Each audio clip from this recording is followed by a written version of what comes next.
other, but certainly winning a gold medal in the first instance in the women's 100 meters race. And of course, that happened in the recently concluded Paris Olympics. And if that was not astounding enough, and of course, that in and of itself is a remarkable achievement, because when we look at the statistics as to the number of countries that have ever had a winner of the women's 100 meters, you would quickly realize that it's a very small club of less than 10 countries which have ever won that women's 100 meters race. And so, of course, you can see how many countries have really dominated that area. A few breakthroughs here and there, but it has certainly been a very, very competitive race, and of course is one of the most watched races and competitions in the Olympics, and certainly in sport in general. And so her achievement there, making St. Lucia that 9th country to be able to win a gold medal in the women's 100 meters, was very, very much astounding. But she had not much time in between that race and participating in the 200 meters races. And of course, there too, she in fact nearly got the gold, coming in second, coming in with a silver medal. Again, a very much outstanding success. And many made the point that that achievement of the silver medal was even more poignant, even more spectacular than the goal which she had achieved, because she had already achieved the goal and she still went out there and still persevered and gave it her all. And certainly we are very, very, very proud of this remarkable achievement which this young 23-year-old has been able to achieve in certainly grand style, and has gone on and has continued to perform. And she's going through the season and has gone through that entire Diamond League, and again coming in with a gold medal in Brussels there. So certainly there is so very much that we need to be thankful of, for her personal endurance, for her personal achievement, for what she has done against all the odds. And the odds are was certainly stacked up tremendously against this young girl from Monkey Town, from Cicero, from Castries, to be able to persevere through it all, and in fact not giving up, and continuing to go back on the track, to go back onto the field, to practice, even if it meant that there was no track to practice on, even if it meant that there were no shoes to run with. She persevered, and she has brought back the gold, effectively, as we would like to believe, making her the fastest woman in the world today. And it is certainly a wonderful story of inspiration. She has done it in such fashion that she really has not had the benefit of really any St. Lucian coming before her. She is really the trailblazer in this regard. She is really the one who has gone to the mark first, and she's done so very, very tremendously.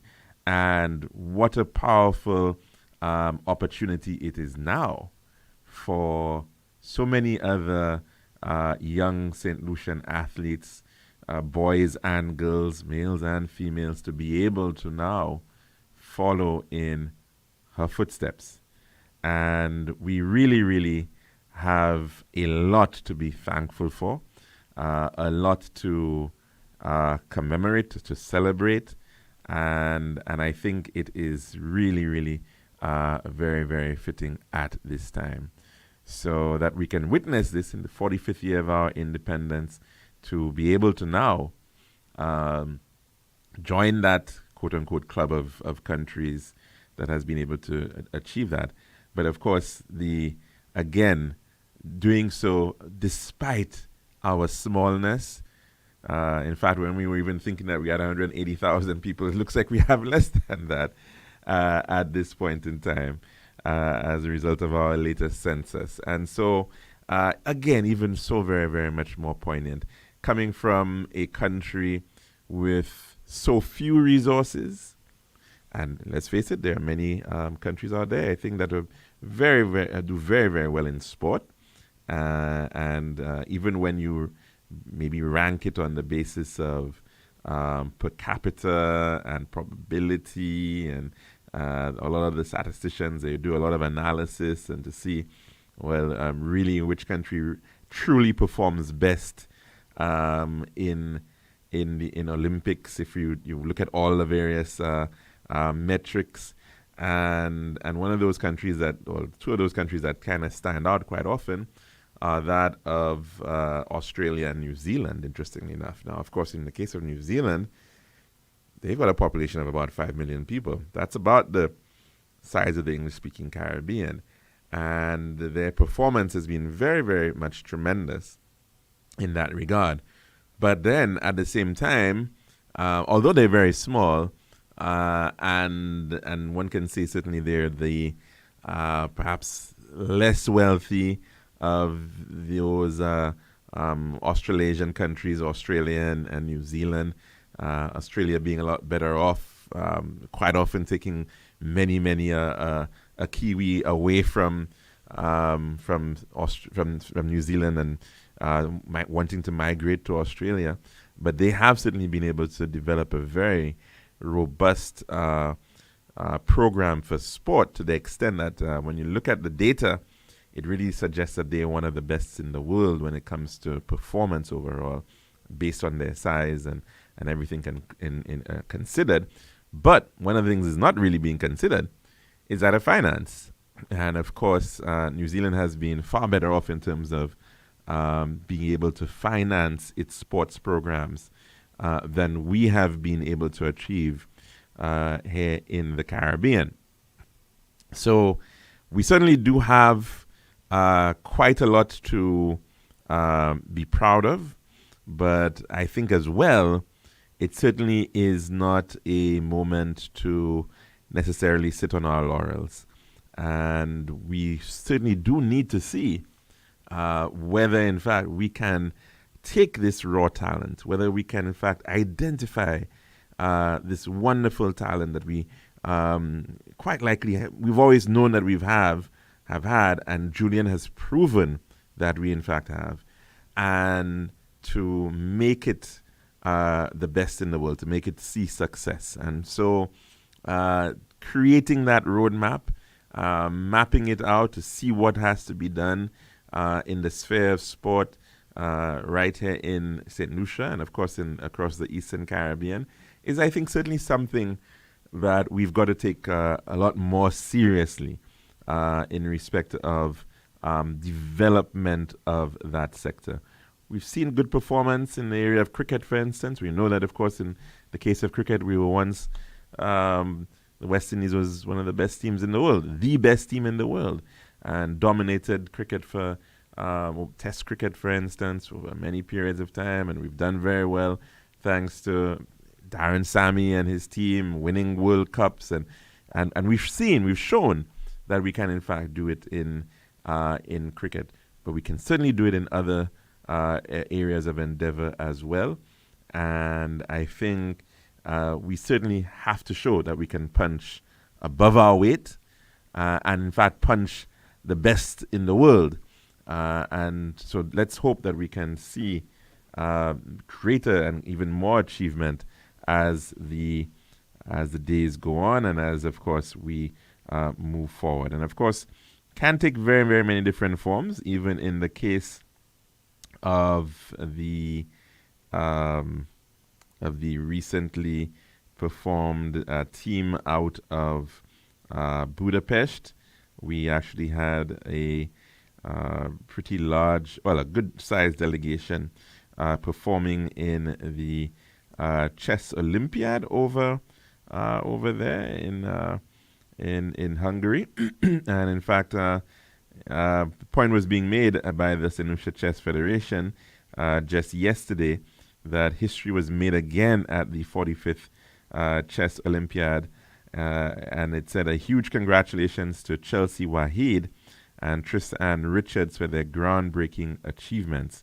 Chelsea Waheed has earned the first ever Woman Candidate Master title for St. Lucia, scoring an impressive 6 out of 11. And Tristan Richards delivered an outstanding performance, earning the first ever Woman FIDE Master WFM title with an incredible score of 7.5 out of 9, losing only one game. The women's team, Mila Liu, Shakina Leos, and Vanessa James, has shown incredible skill, dedication, and determination on the global stage. Their success is a huge milestone, not just for them, but for aspiring female chess players everywhere. And so, of course, definitely, again, in the area of chess, we're doing pretty well. We definitely have to support our netballers as they are playing this week in that OECS netball competition that's on. And for all our athletes and sports men and women, we certainly want to wish them the best at this time, and to look at that ecosystem that develops good sportsmanship, and looking at it from the perspective of first the family. Does the family have a space to play? Do the children have a proper area where they can recreate, where they can go out, where they can run, where they can learn good skills, where they can, in fact, engage in sport? Is there, at the level of the community, a club? Is there a sports club that can support the growth that has programs at that level? Is there a proper facility at the community level? What about the school levels as well? Are we seeing opportunities for schools to actually participate in a wide variety of different sports? And then, of course, beyond that now, of course, are there competitions for these individuals to participate in at the school level, at the inter-school level, at the community level, and then so that they can, in fact, continue to grow in terms of good physical fitness? Is there the support for good nutrition as well, which is, of course, a really, really important aspect of it as well? I think I remember a colleague, a friend of mine, was talking about a particular basketballer, and I think this basketballer, I'm trying to remember what country he was from originally. I think it might have been possibly either Eastern European or African country, and very, very tall, very notable in terms of his height, and he was identified through one of those talent searches, and he was brought to the United States and we got into the NBA almost right away. And then, in fact, what's interesting is that he was, in fact, had not enjoyed the kind of proper nutrition that he should have been exposed to the extent that once he got into the NBA and started, being on a proper diet and was eating more, he actually grew even more, believe it or not. So you actually do have these types of situations. And so nutrition, of course, is a really important aspect there. And so definitely there's a lot that sport can actually do for a country. It's more than entertainment. It's big business a lot of places around the world. It can generate a lot of economic activity. It can create a lot of jobs, which, of course, many people want to know about. They want to know that there's some value in it, and there is value in that way. But there's also a lot of the intrinsic values in terms of the society. Fair play, promoting the ability to actually live wholesome and healthy lives.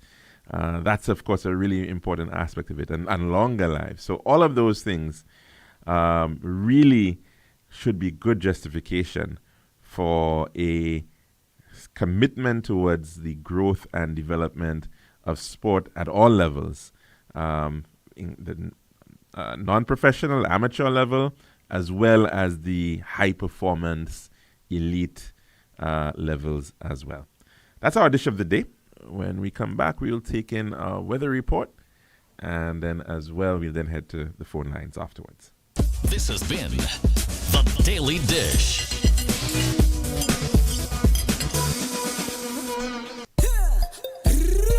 One test for your home, I see. Bathroom, kitchen, pantry. Need test for your balcony. Come down to Test Plus, satisfaction guarantee. Test Plus, Test Plus, Test Plus. Big test with unbeatable cost. Customer service, A+. With all kind of tests, come down to Test Plus. We also glad gasway and vanity. Books, dust, you'll see. Come down to mind nobody. We got the best as an island. Trust me. We are located Land Street in Castries, Bosses, Grozile, and Slack Street in Beaufort. Telephone number 453-7939. Test Plus. Island style, yeah. We got the time to make you go. We got the time to make you say, yeah. We'll have to make the right choice. Island style, whoa. We got the time that will make you happy. Island style, oh yeah. We make your dream come alive in Island style. We have tiles and thin sets, pieces and ground. Everything you need to sort the house out. For the best price and the latest style, take a little drive down to Island Style Car. We got the time to make you go. We got the time to make you say, quality, price, service, choice. It's all at Island Style. Visit us at our showrooms in Bellarosa, Rodney Bay, on the John Compton Highway, Castries, and behind Ruby's Gas Station on the Library, Beaufort Highway. Or call us on 450-452 or 453-TILE. Island Style, Tile and Bath. When you think tile, think Island Style. This is Radio Caribbean International.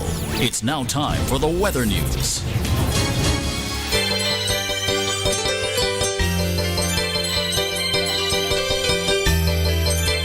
And that's all, of course, on the 1.1. It's now time for your weather report as of 12 noon today, presented by Island South, Calambaf. The forecast for St. Lucia Valley for the next 24 hours. Winds will be blowing from between the east, northeast, and east near 12 miles per hour or 19 kilometers per hour, becoming lighter at times. The weather's fair skies becoming cloudy at times with a few brief showers. The forecast for Los Angeles, partly cloudy to cloudy at times with widely scattered showers and isolated thunderstorms, mainly over the extreme southern portion of the Los Angeles. Elsewhere, fair to partly cloudy with a few brief showers.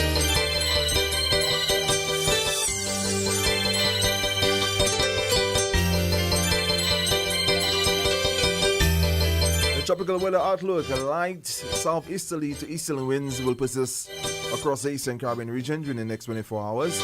Weak and stable conditions over the southern half of the region will cause some cloudy periods with scattered showers and isolated thunderstorms during the forecast period.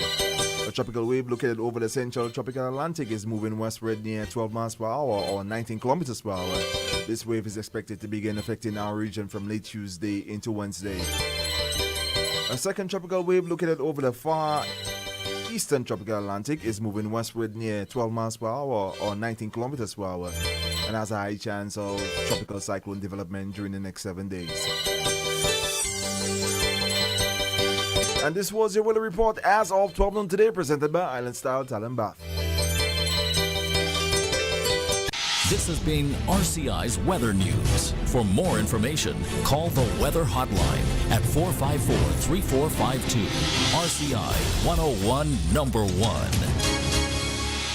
Island style, yeah. We got the time to make you go. We got the time to make you say, yeah. We'll have to make the right choice. Island style, whoa. We got the time that will make you happy. Island style, oh yeah. We make your dream come alive in Island style. We have tiles and thin sets, pieces and ground. Everything you need to sort the house out. For the best price and the latest style, take a little drive down to Island Style Car. We got the time to make you go. We got the time to make you say, quality, price, service, choice. It's all island style. Visit us at our showrooms in Bellarosa, Rodney Bay, on the John Compton Highway, Cass Street, and behind Ruby's Gas Station on the Library Viewfort Highway. Or call us on 450-452 or 453 Tile. Island Style Tile and Bath. When you think tile, think Island Style.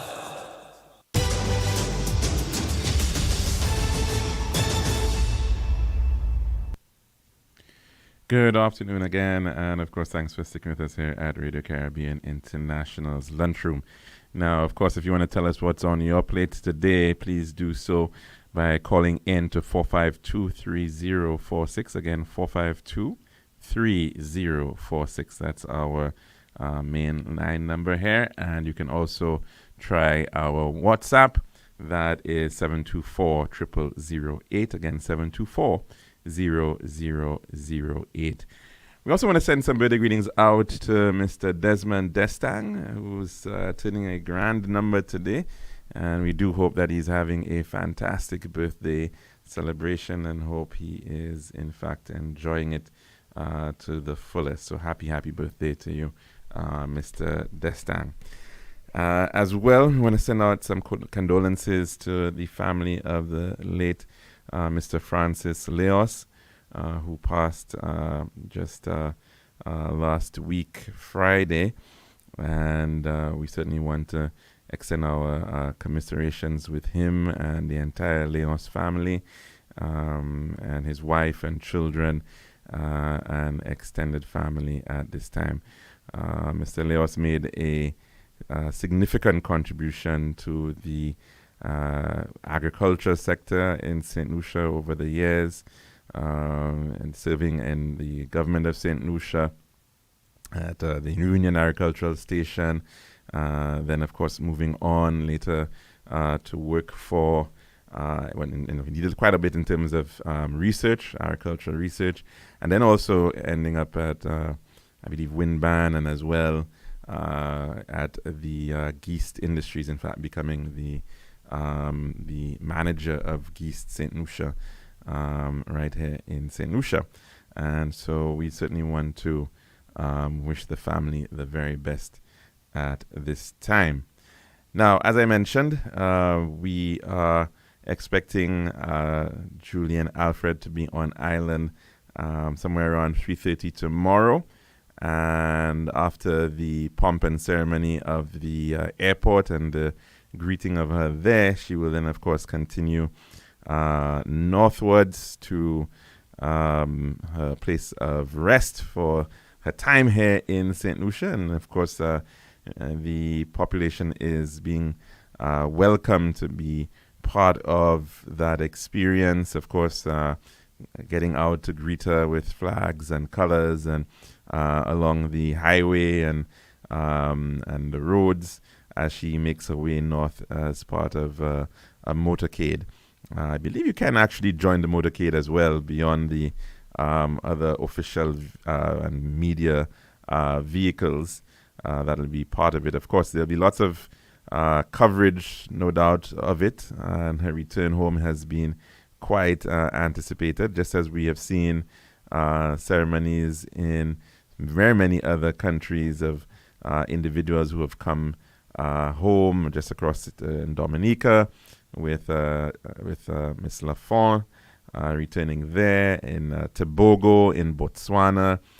We saw some very fine ceremonies, of course, to welcome home the athletes. And of course, this has been a long-standing type of tradition.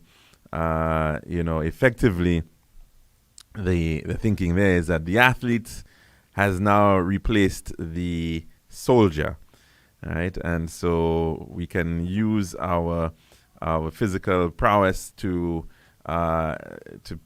compete in a peaceful manner, right? And that's the whole spirit of the Olympics to begin with, right? And so, of course, this idea, of course, of now coming home and the triumphal parade, the triumphal march, of course, is really very, very important for the psyche of and coming together of a country. And certainly we all do need to do that, to put aside differences, whether it might be religion or ethnicity or politics, and to in fact embrace this oneness of everybody who's living on this island can certainly come together as a nation. And of course, we are also embracing beyond even St. Lucia, because her achievement is a global achievement. So women can certainly, on a whole, in their own rights, simply be celebrating Julian and her achievement. But of course, across the Caribbean, no doubt, there'll be lots of individuals who'll be very, very proud of her achievement. And we've been seeing how so many have wanted to claim her and her success, as she has shown she has done so very, very amazingly for her island, for the Caribbean in general. So certainly we're going to be looking forward to the next couple of days in that regard. Of course, there was a meeting last night of the United Workers' Party, currently the opposition party here in St. Lucia, in which I believe there was some unveiling or announcement of some new candidates to contest the next general election, whenever it may be called. Of course, it's generally expected to be called somewhere around 2026, but of course the Prime Minister can potentially call it at any time. And so although we are about 2 years out from a likely date of calling an election, the opposition is hoping to not take any chances or not to get caught without being prepared, and have gotten ahead of actually naming some of their prospective candidates in the upcoming general elections. We did hear some names being mentioned, including in the Castries Basin, that of Mr. Rush Clark, who is hopeful for the Castries Central seat, as well as Mr. Peter Chico.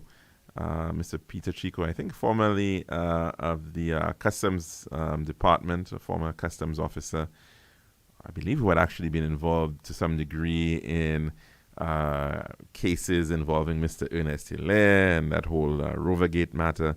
He is, in fact, hoping to unseat the current Prime Minister, the Honorable Philip J. Pierre, in the constituency of Castries East. All things considered, we still are seeing some of the current guard, the incumbents, will continue to see if they can, in fact, get back in. Of course, that would include Mr. Alan Chasney from Micoud South, as well as Mr. Bradley Felix for Choiseul Saltibus. And from all indications, probably a return of Mr. Guy Joseph to the Castries Southeast seat, as well as Mr. Dominic Fede to the Ancillary Canneries seat. And that's, of course, leaves a number of seats still to be announced. And I suppose as the months go forward, there will be some additional announcements to be made by the United Workers' Party to give some idea as to the entire slate of candidates. Of course, one of the major question marks has been the matter of whether, in fact, we will see 17 seats in the upcoming general election to be contested, or whether, in fact, that number may change. And you'd recall, of course, there was an attempt back in 2015 or thereabouts, I think, about that, in which there was a review of the electoral boundaries by the Boundaries Commission. There was a report which was submitted, agreed to by the members of the commission, sent to Parliament. Parliament actually agreed to the changes, which involved the creation of new seats to shift the numbers from 17 up to 21. And that got derailed thanks to a legal challenge which had been brought by Mr. Guy Joseph, who was at that time the Member of Parliament for Castries South East. Mr. Joseph appeared to be affronted by the thought that his seat, which he had held, was going to be split. It was one of the recommendations of the commission that there would then be a Castries Southwest seat. And of course, although we quite often hear a lot of concern about the Grosley seat being extraordinarily large, the second largest seat by a good number as well is actually the seat of Castries Southeast. And I think at the time there was well over 15,000 or so individuals in Castries Southeast, which meant that it was approximating to be the equivalent of the size of 2 average seats. And so there was, in fact, a recommendation to carve out a Castries Southwest seat, which would have taken up part of Mr. Joseph's seat, as well as part of Castries South as well. And the proposal then was for Castries Southwest to have incorporated the communities of Basse Joseph as well as Laquamingo, which currently find themselves, and Marigot as well, which currently find themselves in Castries South, as well as the communities of Soucy, Bardeny, Bardou Chaussee, and Odsa, and Bel Air, and as well, I think that's, and Cooleytown, right, as well as Cooleytown. And those seats are currently part of the very vast Castries Southeast.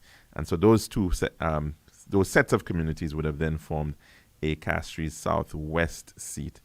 It of course would have meant that there would have been that seat there, and another, I think as well, a Castries Northeast seat would have been formed to take in parts of Castries East, which of course was also pretty large.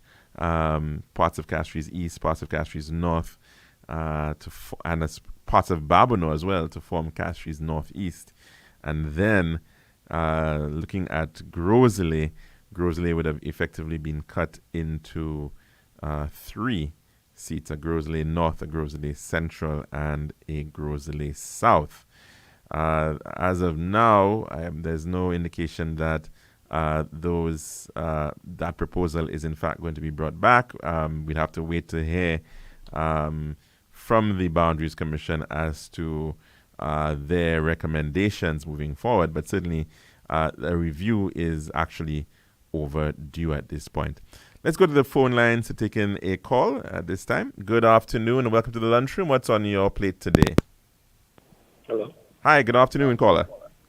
Yes, on your discussion about the electoral boundaries and electoral districts, I hope that if they implement something new, that we end up with an odd number of electoral districts, because if they are even, you can have a constitutional crisis where that's right. You have a tie. That's right.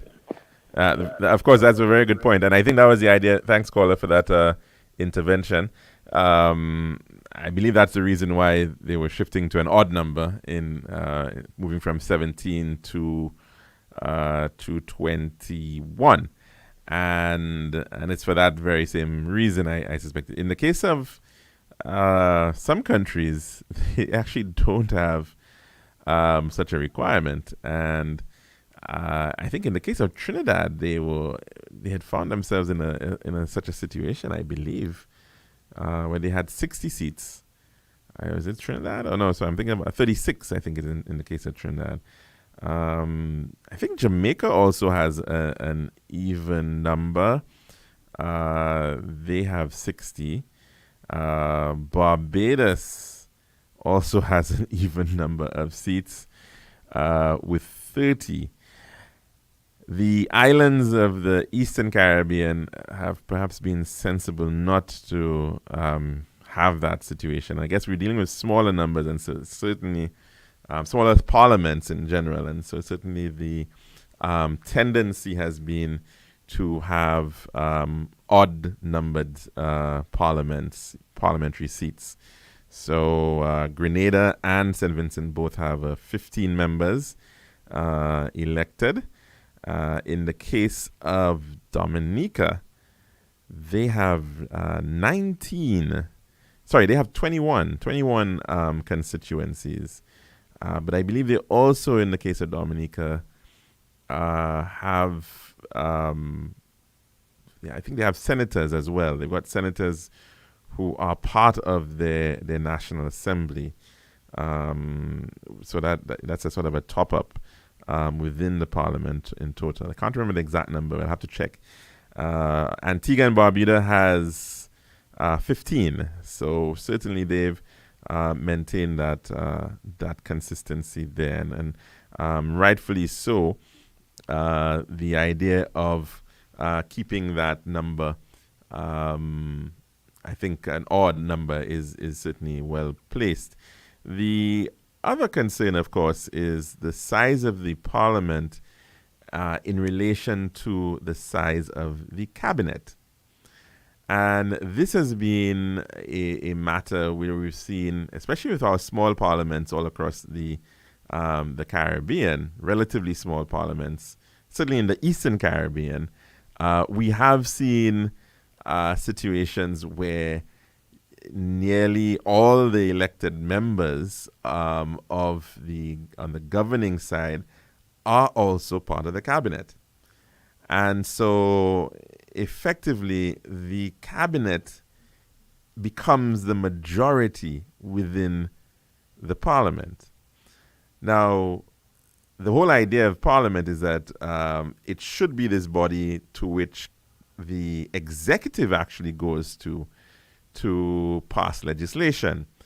But for very many reasons, it actually just becomes a bit of a rubber stamp because the party with the majority invariably, of course, and the majority in the cabinet in particular, invariably will simply get its legislation through because all the members, in fact, have collective responsibility. They're all part of the cabinet. And so it's very different, of course, when you've got a larger parliament, like let's say, for instance, in the United Kingdom, albeit it has a very large cabinet, well over 20 members, plus all those parliamentary secretaries and others who are effectively part of the government as well. But it actually is within a massing of 650 members within the House of Commons. So there is a substantial number of individuals who are backbenchers who are not part of the parliament and not part of the executive, and who can in fact dedicate time to review of legislation, looking at the quality of the legislation, ensuring that the legislation, in fact, is in keeping with what their constituents actually want. And so there is that separation of powers in this regard. Unfortunately, in our instance, Parliament has not really been functioning in that way.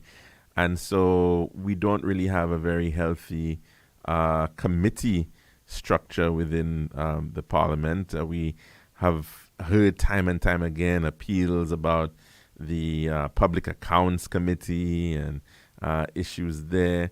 The point has been made, yes, that the Public Accounts Committee is to be chaired by the Leader of the Opposition, but at the same time, the Public Accounts Committee is not solely the Leader of the Opposition. It has to be members of the government, of the Parliament, and invariably, in fact, it ends up being dominated by the governing side.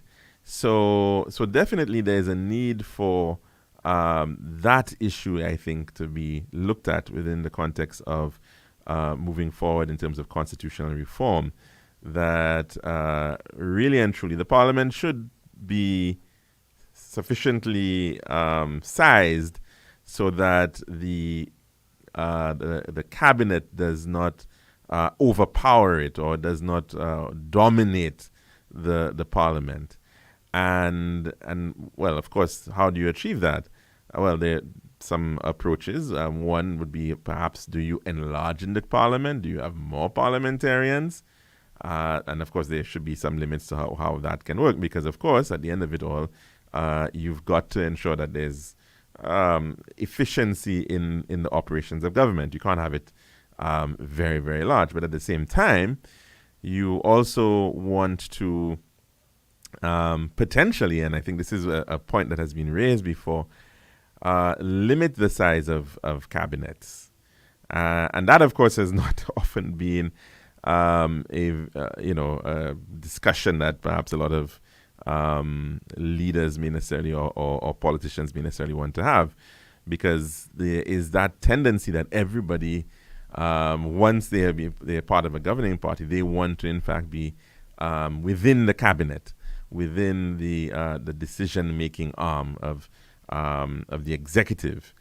And of course, the other issue too, what are the resources, what is provided to the member of parliament that they need not necessarily feel that they have to be part of the cabinet, right, to be able to effect proper change within their constituencies and, of course, for the people that they represent. So that matter, of course, is a very important one. Now, we've seen some innovations such as the Constituency Development Program, and some countries have taken this on. In the case of Kenya, for instance, I believe they've actually, because they've got a parliamentary system like ours, and in their instance, they've actually legislated the Constituency Development Program, so that in fact states very clearly and explicitly, well, how much a constituency is due to receive. It's worked out on, I would assume, on the basis of population and other considerations, maybe the size of the constituency, certain things like that. But effectively, there is some fair way of apportioning that the resources that are due to constituencies, and you'd of course have to decide, well, what is handled, what is considered at the constituency level.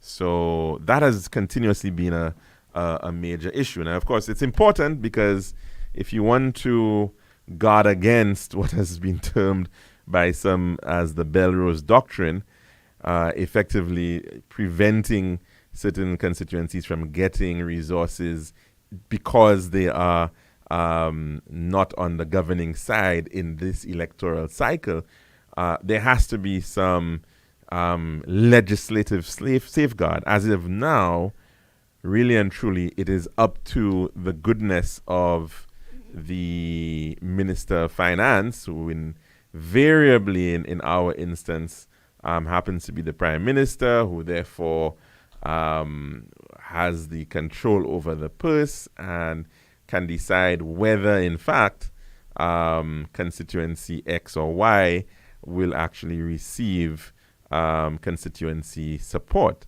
So I think we definitely do need to see matters of that nature being taken up in terms of how do you ensure fairness for all constituencies.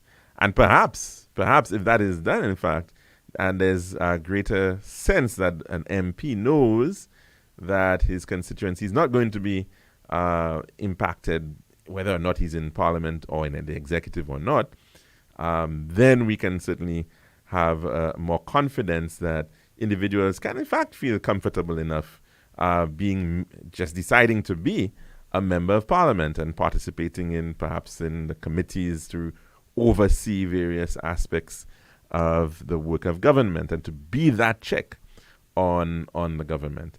And so a number of these institutions we certainly do need to look at. Very interestingly, coming out of Jamaica recently, the situation there over the current probe that was led by the Integrity Commission into some of the matters of, I think of course, similarly, like here, there are expected declarations, statutory declarations that members of the executive must make to the Integrity Commission, and the Integrity Commission over in Jamaica has in fact raised concerns, albeit pointing out that their investigation is inconclusive, and have actually called for additional investigation into the declarations of the sitting Prime Minister, that of the Right Honorable Andrew Holness. And it has certainly, I think, been a very interesting step, because I don't recall something like this happening in the case of the Caribbean with a sitting Prime Minister. So this is perhaps a landmark moment in the case of Jamaica and the Caribbean. And certainly the question is, will these other agencies upon which the Integrity Commission is now calling upon to act and to probe and to investigate even further, will they in fact act? And do they also have the independence to be able to act in such a manner? So there are many of these checks that are necessary in terms of good governance, and the Integrity Commission is certainly one of them, and it'll be very interesting to see how this matter develops over in Jamaica and what will be the lessons for the rest of the Caribbean, and certainly us right here in St. Lucia in this matter. That's all the time we have here today. Tomorrow, of course, we will be looking out for the arrival of Juju as she heads home, as she comes home. And so, of course, we'll be discussing that and other matters of interest in our program tomorrow. Hope you have a good one. I'm your host, Calix George Jr., saying goodbye.